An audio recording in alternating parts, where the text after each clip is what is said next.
बच्चों चलिए आज 11th-12th खास करके 11th क्लास वालों के लिए और 12th क्लास वालों के लिए जो है काफी महत्वपूर्ण जो है कि हिंदी व्याकरण की चीजों को लेकर के आया हूँ, जिसका नाम है अलंकार।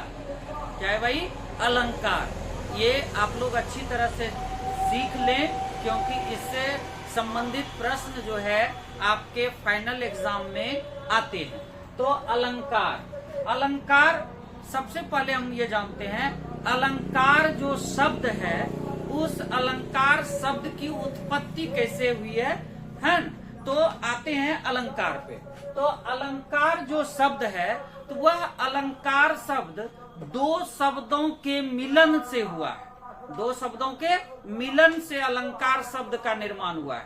वह दो शब्द कौन है? तो आइए हम देखते हैं। अलंकार, तो अलंकार जो शब्द आया है वह दो शब्दों के मिलने से आया है। पहला जो शब्द होता है उसे हम लोग कहते हैं अलम, और दूसरा जो शब्द है वो होता है कार। तो अलम जोड़ कार, जब अलम और कार को हम लोग जोड़ते हैं तो शब्द का निर्माण होता है जो नया, वह नया शब्द बन करके निकलता है अलंकार। ठीक है, तो अलंकार, तो अलम जोड़ कार। अलम का मतलब क्या होता है?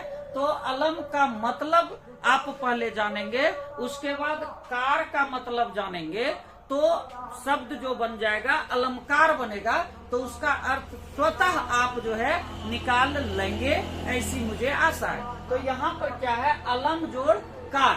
तो अलंकार का मतलब होता है विभूषित करने वाला। क्या होता है भाई? अलंकार का मतलब विभूषित करने वाला, है ना। तो देखिए अलम जो है शब्द जो आया, इसका मतलब होता है आभूषण, है ना। और कार मतलब करने वाला, है ना। तो आभूषण मतलब कि आभूषण जब आप पहनते हैं तो आपकी सुंदरता को वो क्या करता है? बढ़ाने का काम करता है ना। उसी तरह से जो है कि शब्दों में जब अलंकार का प्रयोग होता है तो शब्द की सुंदरता निखर करके सामने आती है, उसी को अलंकार कहते हैं। या फिर आप जो है कि इसमें लिख सकते हैं विभूषित करने वाला। क्या कर सकते हैं इसको? विभूषित करने वाला, यानी आपकी सुंदरता को बढ़ाने वाले ही विभूषित करने वाले होते हैं। विभूषित करने वाला, तो अलंकार का मतलब क्या हो गया कि आभूषण, या फिर आप उसको पढ़ सकते हैं विभूषित करने वाला, मतलब कि आपकी शोभा को जो बढ़ावे वही आपका जो है आभूषण है ना। जैसे कि मान लीजिए विद्यार्थी के लिए आभूषण क्या हो सकता है? तो विद्यार्थी के लिए आभूषण उसकी पढ़ाई हो सकती है। अगर विद्यार्थी पढ़ने में तेज है, गुणवान है ना, विद्यावान है, तो उस विद्यार्थी का आभूषण क्या हुआ? तो वह हुआ उसके लिए। तो उसी तरह से जब शब्दों के ऊपर अलंकार लगता है ना बाबू, तो वह शब्द की सुंदरता में चार चांद लगा देता है, तो वह होता है अलंकार। ठीक है, तो अलम जोड़ कार मतलब आभूषण या विभूषित करने वाला, ये होता है। तो अब आते हैं कि अलंकार किसे कहते हैं। अलंकार किसे कहते हैं, ये प्रश्न आपसे पूछा जा सकता है कि अलंकार किसे कहते हैं। ठीक है, आप लोग फटाफट इसको लिख लेंगे, मैं इसके आंसर को बताता हूँ। आप लोग क्वेश्चन पहले उतारिए कि अलंकार किसे कहते हैं।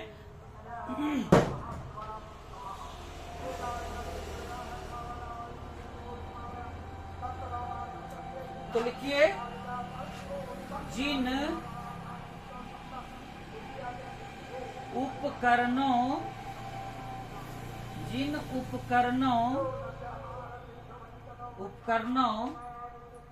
या शैलियों, जिन उपकरणों या शैलियों के द्वारा काव्यों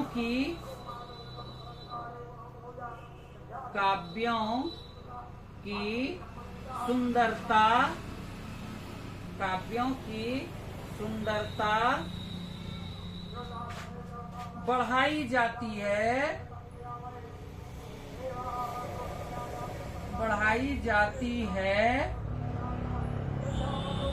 उसे ही अलंकार कहते हैं। उसे ही क्या कहते हैं? अलंकार कहते हैं। ठीक है, कहते हैं। क्लियर हो गया कि अलंकार किसे कहते हैं? तो जिन उपकरणों या शैलियों के द्वारा काव्यों की सुंदरता को बढ़ाया जाता है, उसे ही हम लोग क्या कहते हैं? अलंकार कहते हैं। क्लियर हो गया कि अलंकार किसे कहते हैं? अलंकार की उत्पत्ति जो है किन किन शब्दों से हुई है? तो अलम जोड़ कार से अलंकार की उत्पत्ति हुई है, जिसका मतलब ही होता है आभूषण या विभूषित करने वाला। उसके बाद प्रश्न आता है अलंकार किसे कहते हैं? तो जिन उपकरणों या शैलियों के द्वारा काव्यों की सुंदरता में चार चांद लाते हैं, सुंदरता को बढ़ाने का काम करते हैं, वैसे ही उसे ही हम लोग जो है अलंकार कहते हैं। अब बात आएगी आगे इसके कि अलंकार जो है मुख्यतः कितने प्रकार के होते हैं। अलंकार मुख्यतः कितने प्रकार के होते हैं, तो इसको हम लोग देखते हैं कि अलंकार जो है मुख्यतः कितने प्रकार के होते हैं। तो चलिए हम जो है कि आगे बताते हैं आपको कि अलंकार के कितने प्रकार होते हैं।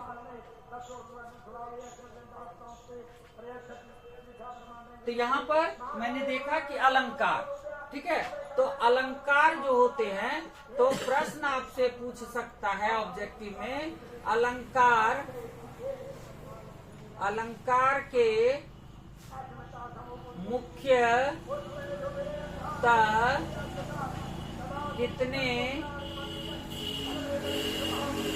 प्रकार होते हैं? अलंकार के मुख्यतः कितने प्रकार होते हैं? तो आपको जवाब क्या देना है कि अलंकार के मुख्यतः दो प्रकार होते हैं। अलंकार के मुख्यतः दो प्रकार होते हैं। लिखेंगे फटाफट भाई। अलंकार के मुख्यतः दो प्रकार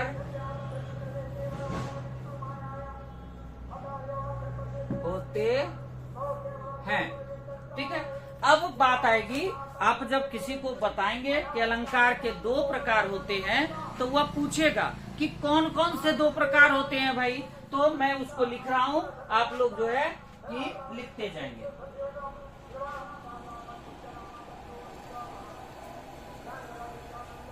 तो अलंकार के मुख्यतः दो प्रकार होते हैं। तो पहला जो प्रकार होता है उसको हम लोग जो है उसको हम लोग क्या कहेंगे? तो पहला और दूसरा दो प्रकार हुए, तो पहले प्रकार को हम लोग जो है शब्दालंकार कहते हैं। पहले प्रकार को क्या कहते हैं? शब्दालंकार कहते हैं। तो यहाँ पर लिख लेंगे पहले जो प्रकार होते हैं अलंकार के, उसको हम लोग शब्दालंकार कहते हैं। ठीक है, तो यहाँ पर एक में मैंने लिखा शब्द जोड़ अलंकार, तो इसको जब मिलाएंगे हम तो बन जाएगा शब्दालंकार। ठीक है, दूसरा जो प्रकार इसका होता है, वह दूसरा प्रकार जो है वह होता है अर्थालंकार। अर्थालंकार, ठीक है, ये बात हो गई। तो ये क्लियर हो गया कंसेप्ट कि अलंकार के मुख्यतः जो होते हैं कितने प्रकार होते हैं? अलंकार के मुख्यतः दो प्रकार होते हैं। पहला प्रकार जो होता है उसको बाबू क्या कहते हैं? शब्दालंकार। उसको क्या कहते हैं? शब्दालंकार कहते हैं। और दूसरा जो अलंकार होता है भेद में, उसको कहते हैं अर्थालंकार। ठीक है, अब बात आएगी इसके आगे जब चलेंगे कि ये तो मुख्यतः दो भेद हुए, है ना। अलंकार के मुख्यतः कितने भेद हुए? दो भेद हुए। अब जो है कि इस दो भेद के भी कई भेद होते हैं। ठीक है, इस दो भेद के भी कई भेद होते हैं। तो सबसे पहले हम चलेंगे कि शब्दालंकार के अंतर्गत जो अलंकार आते हैं उसके क्या नाम है। शब्दालंकार के अंतर्गत आने वाले जितने भी अलंकार होते हैं उसके नामों को हम लिखेंगे। वह डायग्राम के द्वारा आप लिखेंगे तो ज्यादा आसानी होगी समझने में। तो चलिए हम लोग जो है पहले बोर्ड को साफ करते हैं, उसके बाद हम लोग आगे बढ़ते हैं।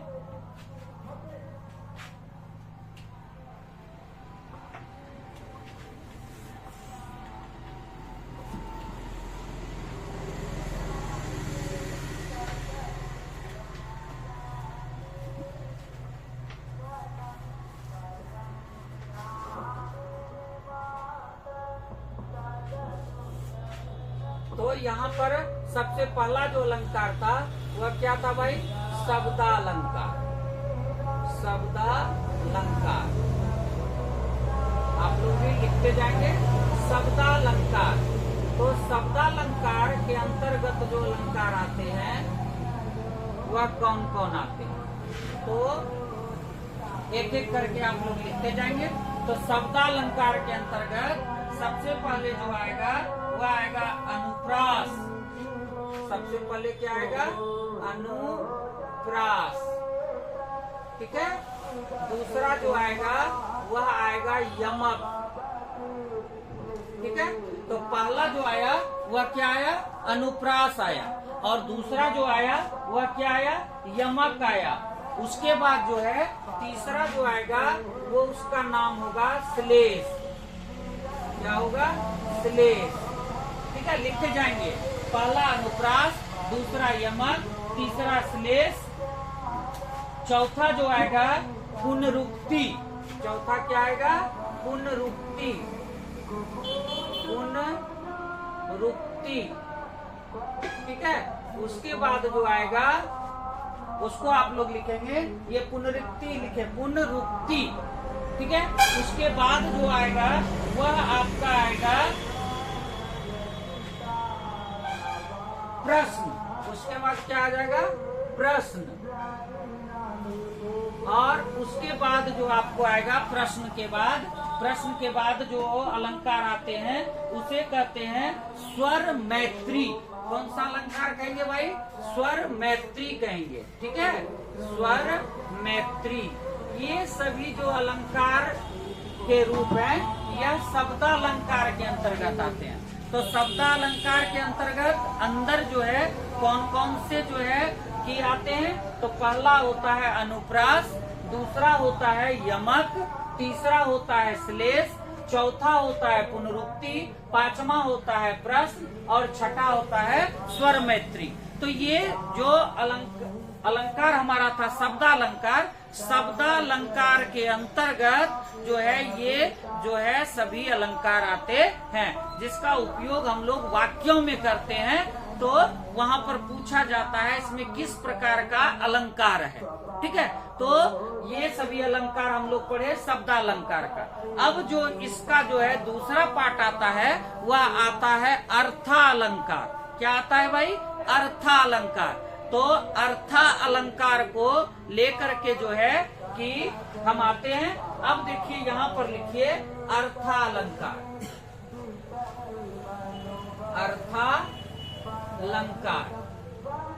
अर्थालंकार के अंतर्गत कौन कौन से अलंकार आते हैं उसके विषय में हम लोग जानेंगे, ठीक है। तो चलिए आप जो है शब्दालंकार के अंतर्गत जो जो आता है उसे लिख लीजिए। उसके बाद हम लोग चलते हैं अर्थालंकार के अंतर्गत आने वाले जो है अलंकार होते हैं, ठीक है। तो चलिए अब लिखते हैं अर्थालंकार के अंतर्गत आने वाले। तो इसके अंतर्गत जो आता है वह होता है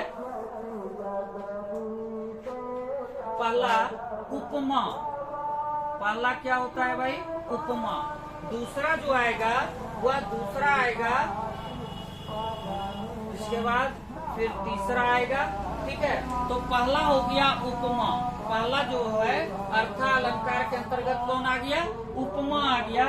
दूसरा जो आएगा वह आएगा रूपक। दूसरे का नाम क्या हो जाएगा, रूपक। तीसरा जो होगा उत्प्रेक्षा। तीसरा क्या होगा, उत्प्रेक्षा। उसके बाद जो है कि हमारा चौथा जो आएगा, उस चौथे का नाम भी आप लिख लेंगे, पांचवें का भी नाम लिख लेंगे। तो पहला वो तो मैं रिपीट करते जाता हूँ, दोहराते जा रहा हूँ। पहला है उपमा, दूसरा है रूपक, तीसरा है उत्प्रेक्षा। उसके बाद जो है कि चौथा होगा अतिशयोक्ति। चौथा क्या होगा, अतिशयोक्ति। चौथा आप लोग लिखेंगे अतिशयोक्ति। अतिशयोक्ति,